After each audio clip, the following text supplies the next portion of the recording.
From the weather team you can trust, here's Chief Meteorologist Eric Snidel. Let's be honest with each other. We have been looking like summer around here for the better part of the last week. Today, for me at least, I don't know about you, is the first one where I go, okay, this actually now starts to feel like summer. 80 degrees are now official high at the Rochester airport.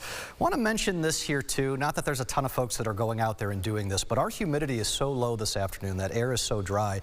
You don't want to be out burning anything. It's not a good idea. The winds aren't crazy high. It's just relax from that front. We got wind out of the north at about 5 miles per hour. Temperature-wise, overnight tonight under continued clear skies, we'll drop into the 50s, which we have been doing for the last few nights. What'll be different is once we get into the 50s, we actually stop there instead of still falling through the 40s. So the milder mornings give you more of a springboard to get warmer into the afternoon. Highs tomorrow will climb into the low 80s. And then closing our work week on Friday, low 80s will give way to some mid 80s, which for me feels like the peak of this particular warm wave, we'll call it, which I think might be challenged again in about a week's time by even warmer weather coming our way.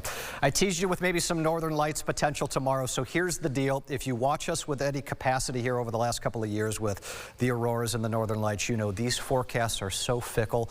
NOAA does a great job with this, but the fact of the matter is we've had multiple chunks of energy from the sun, and we think they are headed our way. What usually happens with these, we call them cannibal events, where you've got these pieces of energy that intermingle and intertwine.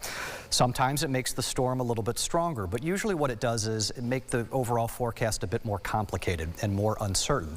Bottom line for you is tomorrow night will be the first opportunity for a decent display. The forecast calls for strong G3 conditions.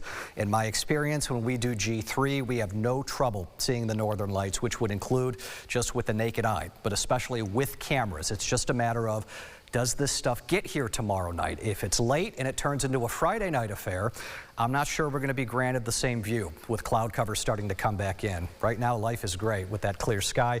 You have some high-based clouds farther off to the west. That's more symptomatic of where I think we slowly go over the next few days. So take tomorrow, for example. The sky right now is completely clear.